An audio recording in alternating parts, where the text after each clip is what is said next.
compartilhar a tela e eu vou falar com vocês sobre a parte de admissão. Eu mandei esse material para o e-mail de vocês. Ele é de suma importância porque não tem como você pensar em contratar um funcionário se você não tiver toda a base da admissão desse funcionário. Ou seja, não é simplesmente colocar um funcionário dentro da empresa. Não é assim que funciona. Existe todo um amparo legal que o funcionário deve, que a empresa deve seguir. Então, a primeira coisa que eu vou falar para vocês é sobre a parte do departamento pessoal. Então, eu coloquei aí um texto, né, sobre essa parte, aí fala assim, ó, departamento pessoal tem um caráter histórico, vindo desde a época da escravidão. Então, a gente já sabe que já é uma coisa antiga. Mas, na realidade, ele só passou a ter realmente valor, essa parte trabalhista, em questão de direitos e tudo, a partir de 1930, com o governo do Getúlio Vargas, né? Esse governo, na época, ele buscou a parte trabalhista das pessoas, né? Dos direitos trabalhistas, e aí o que ele fez? Ele criou a CLT. Então, eu coloquei aqui para vocês, né? Então, foi o Getúlio Vargas, até então não era nada, vamos dizer assim, obrigatório, e aí ele criou a legislação trabalhista e também criou o Ministério do Trabalho, que é o órgão competente pela parte de fiscalizar todos os funcionários, certo? Então, o que é CLT? A CLT ela foi criada em 1943. Então, o que quer dizer CLT? Quer dizer Consolidação das Leis Trabalhistas. Ele é um livro, ele é vamos dizer assim, um livro jurídico, e dentro desse livro das leis trabalhistas fala todos os direitos de um trabalhador, certo? Então a CLT, ela é a consolidação de todas as leis trabalhistas pelo ano que ela foi criada. Vocês observam que já tem muitos anos, ou seja, ela não foi, vamos dizer assim, depois disso, adaptada, a não ser agora que houve mudanças, né? Alguns anos atrás, nas leis trabalhistas. Vocês viram aí, mudança de férias, houve algumas mudanças, mas que a gente não vai falar dela agora. Então, em 1943, foi criada a CLT e ela começou a vigorar em novembro de 43. Então, é muito antiga, né, gente? É muito antiga. Depois, em 64, foi feita uma revitalização na parte do governo Marechal Castelo Branco, e a partir daí, essa CLT, vocês podem até olhar na internet que ela é um livro, você compra ela em qualquer papelaria. Então, essa CLT, ela veio para agregar na vida do trabalhador, né? Então, tudo que você for trabalhar na área de pessoal, é importante você ter uma cartilha, que no caso é a CLT, porque é lá que vem toda a parte, vamos dizer assim, toda a parte trabalhista, né, que foi criada. É lógico que depois disso houve mudanças? Sim, houve mudanças. Então, o departamento pessoal e os recursos humanos, ele não é só responsável, né, o que fala aqui, pela elaboração de folha de pagamento, mas ele é responsável também por toda uma área de recursos humanos e por toda uma área trabalhista, ok? Então, olha aqui, CLT. CLT. Aqui, essa aqui, ela está mais atualizada, mas assim, quando você vê uma nova versão, alguma coisa mudou, tipo, como eu falei para vocês, que houve mudança na lei, então eles vão e vão atualizando. Então, essa CLT, a Saraiva aqui que pôs, né, são as consolidações das leis trabalhistas. Eu falei para vocês, a primeira coisa é que você deve, ao assumir um departamento pessoal ou um recurso humano, ter a CLT como uma cartilha de orientação para você em relação à parte trabalhista. E o que sobrepõe a CLT? Como eu falei, ela é antiga. né? A CLT ela é antiga. E aí depois, com o passar dos anos, criou as associações trabalhistas por categoria, que nós chamamos de sindicato. Então, sindicato, deixa eu só admitir uma pessoa aqui. Sindicato, o que, que representa o sindicato na vida do trabalhador? O sindicato, em primeiro lugar, ele é uma associação, ou seja, são pessoas da mesma categoria, né, que se unem e criam aquele sindicato para quê? Para defender os direitos trabalhistas daquela categoria. Por exemplo, motorista, tem um sindicato só de motorista. Para quê? Para defender só motorista. Então, o sindicato é uma associação estável, permanente de trabalhadores, tanto urbanos como rurais. Desculpa, o trem que rodou. Tanto urbanos como os rurais, rurais também tem, né? E de serviços que se unem para a resolução de problemas daquela categoria. Então, é para isso que serve o sindicato. Então, o sindicato ele vai defender toda a categoria, ele vai buscar melhor salário, ele vai buscar direitos trabalhistas, que alguns sindicatos têm mais do que os outros, né? Como, por exemplo, alguns sindicatos obrigam a empresa a dar, por exemplo, vale alimentação. Outros já não obriga. Então, quem faz isso é a reunião deles ali, é a categoria, eles vão discutir, eles vão ver e ver qual é a melhor opção, né, para o trabalhador daquela categoria. Então, eu coloquei aqui a foto de uma convenção coletiva. Então, o que seria essa convenção coletiva? Na verdade, a convenção coletiva ela é um acordo trabalhista de trabalho. Então, esse acordo, ele junta, ali no sindicato tem várias pessoas, por exemplo, presidente, tesoureiro, e aí eles juntam com alguns trabalhadores e eles vão criar essa convenção e esse acordo coletivo de trabalho. Ali é o que eu falei, eles vão falar tudo sobre a categoria e o que seria viável para que vocês, trabalhadores, né, ou os trabalhadores que nós vamos contratar dentro das empresas, para que eles sejam cobertos por todos os direitos que, mesmo estando na CLT, o sindicato busca mais. Por exemplo, pagar vale alimentação, não está na CLT, mas algum sindicato pede que as empresas paguem.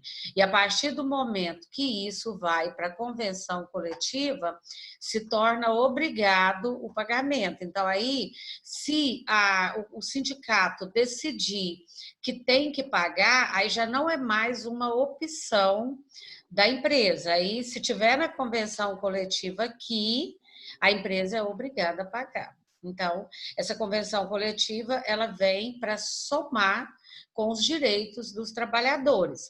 Todo ano sai uma nova convenção coletiva da sua categoria. Então, tem vários sindicatos: sindicato da saúde, sindicato dos professores, sindicato dos motoristas, sindicato do comércio, são muitos sindicatos. Cada um se une, faz a convenção coletiva, ela é feita anual, todo ano que ela é feita, e todo ano eles tentam chegar mais próximo da realidade do trabalhador, inclusive com reajuste salarial. Quem determina, por exemplo, o salário mínimo é 1.045, mas quem determina o salário da categoria não é o mínimo, é o salário mínimo. Ninguém pode ganhar menos do que isso. Mas quem determina é o sindicato. Por exemplo, sindicato dos bares e restaurantes. Vamos pegar aí uma cozinheira. Uma cozinheira, ela não pode ganhar um salário mínimo. O salário dela é maior. Aí você fala, quanto? Não sei, tem que olhar na convenção coletiva. Então, quando você vai registrar um funcionário, não é você que determina o salário, você tem que buscar a convenção coletiva. Se você, por exemplo, contrata um funcionário, paga 1.045, que é o salário, e depois esse funcionário vai na justiça ou vai no sindicato e o salário do sindicato maior, você vai ter que recolher todas as diferenças salarial. Então, não é apenas trabalhar dentro de um departamento pessoal, é buscar a lei e buscar os direitos do trabalhador para que depois você não tenha problema com a justiça por falta, porque muitas empresas, gente, eles pagam caro porque não sabia. As pessoas que trabalham no DP não sabia daquilo. Ah, eu não pagava mais porque eu não sabia. Isso aconteceu comigo. Há uns anos atrás eu peguei um restaurante e o contador não olhou e o dono do restaurante pagava um salário mínimo. E o piso salarial na época, vamos supor, se hoje é 1.045, o piso salarial na época era 1.400, por exemplo. Então, não é a empresa que determina, quem determina é a convenção coletiva. Agora, a CLT, ela fala que ninguém pode ganhar menos que um salário, mas aí vem a convenção coletiva do sindicato e fala, não, a nossa categoria vai ganhar tanto. Só que assim, paga, você tem que pagar a contribuição sindical. Eu até quero que vocês riscam isso aí, porque quando a gente for fazer a folha de pagamento, nós vamos fazer folha de pagamento, vocês vão, se eu colocar lá que, por exemplo, a folha de pagamento é de março, então você vai ter que descontar um dia do salário desse funcionário de março. Então, olha aqui, ó, desconto da contribuição sindical. Desconta, porque o sindicato ele precisa se manter, vamos pensar assim. Como que ele vai viver sem nenhuma contribuição? Tem aluguel, tem água, tem luz, né? Como que ele vai viver sem nenhuma contribuição? Então, esse sindicato, para ele se manter, geralmente ele faz duas cobranças. Uma é a contribuição sindical. Então, já o nome já está falando, é uma contribuição para o sindicato. Quanto que você paga? Um dia de trabalho do mês de março, só isso. Então, como assim? Vamos supor que eu ganho 1.500. Eu vou pagar 1.500 dividido por 30, porque no DP nós consideramos sempre 30 dias. Não importa se o mês é de 28 ou é de 31, sempre é 30. Então, aqui, ó, a contribuição vai ser sempre no mês de março, e você vai pegar o salário e dividir por 30 e cobrar um dia, aí você desconta do salário do funcionário e depois você paga essa guia para o sindicato. Quem retém é a empresa, mas depois ela tem que passar essa guia para o sindicato. Ela paga, né? Ela repassa, na verdade não é a empresa que paga, ela só repassa. Então ficou claro? Eu gostaria que vocês marcassem isso aí, né? Porque vocês vão precisar de quando eu falar, olha, vamos fazer a folha. Essa folha é de março, então se é de março, a gente vai ter que descontar um dia de contribuição sindical. Ok? Então, anota aí, como que eu faço um dia? Salário dividido por 30. Aí, esse um dia, eu vou descontar do funcionário. Agora, você pode me perguntar assim, Ediluz, é obrigatório? Eu sou obrigada a contribuir? Não, não é. Tanto é que aqui, ó, eu fiz até uma declaração com a última reforma, em 2017, porque até esse período era obrigada a contribuição, ou seja, você era obrigada a contribuir. Não era opção, você tinha que contribuir. O trabalhador ele era obrigado a contribuir. Só que agora, com essa questão da última reforma trabalhista, que foi em 2017, a lei permite que você não, se você falar, não, eu não quero contribuir, a lei permite que isso aconteça. Então, quando você contrata, tá? Isso aqui pode ser questão de prova, gente. Eu até te falei para vocês que a gente ia ter um trabalho, mas a gente vai estar, porque como é muita coisa, eu vou tentar passar esse trabalho para vocês de uma maneira eu vou tentar passar para vocês de uma maneira que vocês façam pausadamente. Então, quando eu falar qual é os documentos que precisa colocar na admissão de um funcionário, ou seja, no momento que eu vou admitir meu funcionário, eu vou perguntar para ele, porque lembra que a gente passou pela contratação, a entrevista, depois a contratação agora. Então, quando eu contrato esse funcionário, eu vou perguntar para ele: você vai contribuir com o sindicato? E aí ele vai me responder sim ou não. Então, aqui, ó, na última reforma, mudou. Antes a contribuição era obrigatória. Hoje não é mais e depende da sua autorização. Ou seja, o desconto e o repasse para o sindicato, ele é facultativo e não é mais obrigatório. Então, no momento do registro desse funcionário, você vai passar para ele essa declaração, que vocês vão ter que preencher depois, eu já vou falando logo, pode até, se quiser, já ir preparando. Vocês vão ter que, na hora do momento da contratação, perguntar para esse funcionário, você vai optar pelo pagar o sindicato?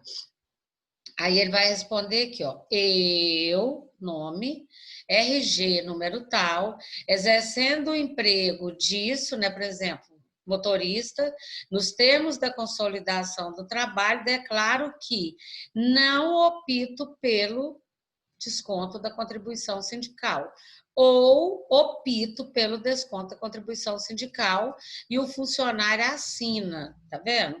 Então, vocês observaram que não é obrigatório. O funcionário, ele tem que se manifestar. Aí você fala, mas ele tem que assinar esse documento? Sim, ele tem. Por que ele tem que assinar esse documento? Imagine uma situação qualquer. No momento da admissão, você não pega esse documento. Aí, futuramente, esse funcionário precisa do sindicato. Ele fala só para você verbalmente: não, eu não vou participar, mas você não pegou o documento. Aí, com o passar do tempo, ele precisa do sindicato. Mas quando ele chega lá, não tem contribuição dele lá, porque quando você paga a guia, vai o nome do funcionário. Aí ele precisa entrar na justiça, ele quer alguma coisa do sindicato, só que o que acontece? Ele não contribuiu. Aí ele vai em cima de você, lá do RH ou do DP, e fala para você assim: ah, mas você não me perguntou se eu queria. Você fala: perguntei. Não, então vira esse jogo de empurra. Ou vice-versa, ele pode falar: você está descontando, mas não era para descontar.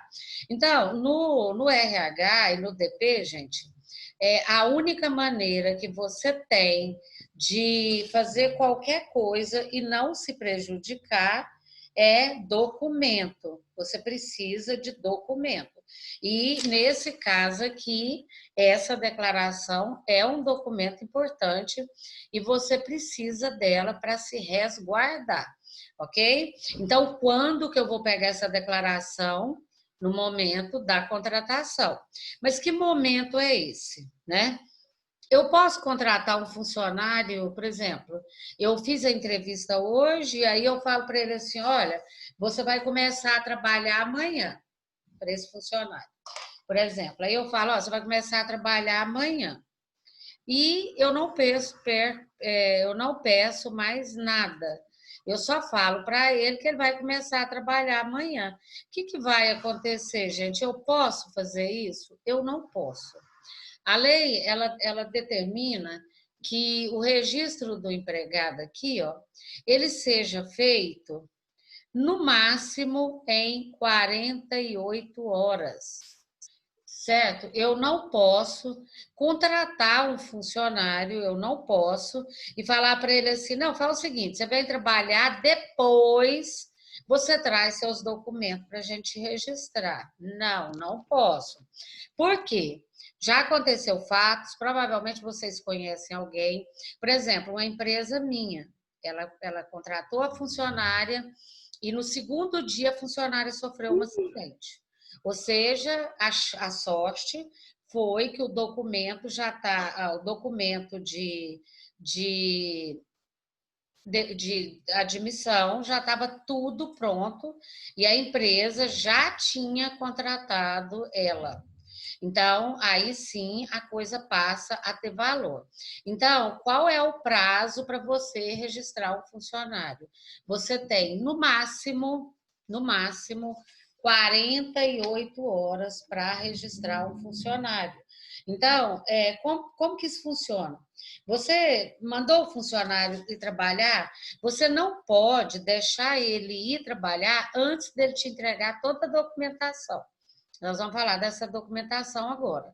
Mas nesse Professora, período da documentação, ele te entrega tudo e você tem 2 dias só 2 dias. Você fala, não é mais? Não, aqui, ó. 48 horas é o que você tem para registrar esse funcionário, inclusive anotar tudo na carteira de trabalho dele, certo? E aí você fala, onde fala isso? No artigo 29 da CLT. Então, a CLT, que é a Consolidação das Leis Trabalhistas, ela obriga você a registrar o funcionário no período máximo de 48 horas. Para isso, ele precisa ter a carteira de trabalho, que a gente vai falar dela daqui a pouco, né? E você tem 48 horas para efetuar toda a parte de admissão desse funcionário. Ok? Aí se ele, você fala assim, Ediluz, mas ele não tem a carteira de trabalho. Aí ele vai trabalhar, depois ele vai tirar. Não, então ele não vai trabalhar. A primeira coisa que um funcionário precisa, quando ele vai buscar um emprego, é estar com todos os documentos. Se você tiver 2 candidatos, se você gostou mais de um, mas esse um que você gostou, está faltando documento, então você não vai poder contratar ele. Para evitar problemas, você, no momento que você fez a entrevista, você vai passar a relação de documento e perguntar: você tem toda essa documentação? Tenho. Então, você, por exemplo, o funcionário vai começar a trabalhar amanhã cedo. Então, você só me aparece aqui com toda a documentação. Ah, mas está faltando, por exemplo, um documento qualquer. Não, então você vai tirar primeiro, se não demorar, né? Você tira, vamos supor, demora 2 dias. Então você só começa a trabalhar depois que você tiver com a documentação. Antes disso, não pode. Ok? Então, só lembrando, nós temos só 48 horas para efetuar todo o registro desse funcionário. Agora a gente vai falar da CTPS, que eu falei para vocês, que o funcionário, para ele buscar um trabalho, ele tem que estar com a carteira de trabalho na mão. Pessoal, existe 2 tipos de carteira de trabalho e agora vai ter a terceira. Uma é essa aqui, ó, a carteira bem antiga. Vocês estão observando que é uma carteira antiga, uma carteira velha. Olha, modelo, a foto ainda era aquela que pregava, ela é pregada, tá vendo? Preenchida à mão. Essa carteira, provavelmente quem tem são as pessoas mais antigas, ou seja, mais velha, é um modelo mais antigo dessa carteira. Então, vocês estão observando que é um modelo bem antigo. Vocês vão conhecer alguém na família que provavelmente tem essa carteira. Mas depois de alguns anos, agora sim foi criada uma carteira profissional diferente. Ela é essa da capa que parece um passaporte. Então, essa você já tira a foto lá. Na hora que você vai fazer, a de antigamente você tirava a foto e pregava. Agora não, a foto já é digital e metade. ela tem uma característica diferente, ela parece um passaporte. Então, ela mudou. Vocês podem observar, Umas 9 horas. vocês vão ter pessoas na família que têm carteira antiga, carteira nova. Depois vocês observam. E agora vocês estão sabendo que está surgindo uma nova carteira de trabalho, que vai ser a carteira de trabalho digital. Ou seja, você não vai precisar mais Tá de abertinho assim. papel. A nova carteira de trabalho agora, ela vai ser digital. Ou seja, você vai ter acesso por ela através de um aplicativo. Me parece que ela começa agora em setembro já, tá? Aqui está falando, você faz ela no mínimo em 20 minutos. A outra demorava dias para ficar pronta. E essa nova agora já não vai ser mais assim. Então, provavelmente, algum de vocês agora, quando perder a carteira, ou quando tiver que tirar outra carteira, não vai ser mais aquela de papel, e ela já vai ser a digital, ok? Então, essa carteira aqui, ó, a gente está vendo, é o que pode ser anotado na carteira de trabalho. Para que ela serve, né? O que eu posso anotar? Primeiro, admissão. Eu tenho que anotar a parte de admissão de um funcionário. Segundo, eu posso anotar férias, eu vou anotar a função, eu vou anotar o salário, todos os dados trabalhistas vai para a carteira de trabalho. Provavelmente a maioria de vocês já conhecem, porque com certeza vocês já têm a carteira de trabalho, então vocês já conhecem o que é anotado. O que não pode ser anotado, é o que está falando aqui, ó. O que não pode anotar é nada que venha desabonar a vida ou a conduta profissional de um funcionário. Então, isso você não pode. Então, por exemplo, se ele recebeu alguma penalidade, por que ele foi demitido, por exemplo, ele roubou na empresa. Eu posso pôr isso na carteira de trabalho? Não, eu não posso. E então algumas coisas não é permitido anotar na carteira de trabalho. A carteira de trabalho, ela representa só a vida do trabalhador, mas nada que desabone a conduta profissional dele, e isso aí porque pode gerar algum problema trabalhista, né, legal, vamos pensar assim, ação legal contra a empresa se fizer isso, tá? Então, a carteira de trabalho, ela representa a vida do trabalhador. Eu falei da digital, né? Tá aqui. Então, agora, a partir de setembro de 2019, nós vamos surgir uma nova modalidade de carteira de trabalho, que é a digital. Provavelmente vocês vão ouvir muito falar dessa carteira de trabalho digital, e algum de vocês, quando for tirar, provavelmente já vai enquadrar nessa parte aqui da carteira digital, ok? É preciso trocar? Não, não é. Quem já tem vai usar ela. Tá? Nosso tempo está acabando. Eu vou pedir para vocês 5 minutinhos, e dentro de 5 minutos vocês já podem entrar com o mesmo link em que eu já começo a admitir todo mundo, tá bom? Momento para água, momento para a gente fazer a reabilitação, porque o Zoom é só 40 minutos e eu espero vocês agora. Vamos colocar aí de 5 a 7 minutos para a gente voltar, ok? Então eu espero vocês e até daqui a pouquinho, gente.